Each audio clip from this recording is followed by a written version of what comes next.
तुम्हाला मृत्यूदर कमी होण्याचे कारण आले. त्या पेपरला विचारलं त्याने मृत्यूदर कमी होण्याचे कारण म्हणजेच काय असेल की तुम्हाला शिक्षण आणि आरोग्य ह्या गोष्टीमध्ये अवेअरनेस होणं फार महत्वाचं आहे. म्हणून शासन करतं ना.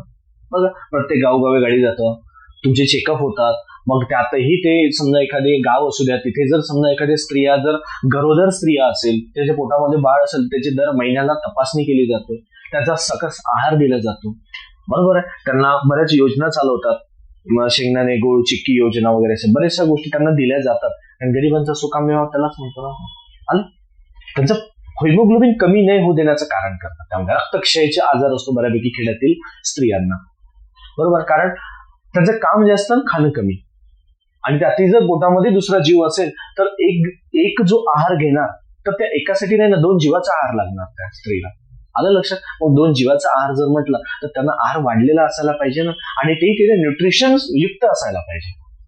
फक्त कालची रात्रीचं भाजी बेसन असायला नको. म्हणून त्यांना एक्स्ट्रा न्यूट्रिशन म्हणून त्यांना शासन त्यांच्यावरती काम करतात. बरोबर आहे. म्हणून कधी खेड्यामध्ये एखादी जा तुम्ही प्राथमिक केंद्रामध्ये, तिथे ज्या काही गावामध्ये महिला असेल ना मजुरी करणाऱ्या, सर्वांची तपासणी केली जाते. हिमोग्लोबिन चेक केलं जातं. तुमचा रक्तक्षय कमी असेल किंवा रक्तक्षयाचा आजार असेल, रक्ताचं प्रमाण कमी असेल तर तुम्हाला हिमोग्लोबिन वाढवणे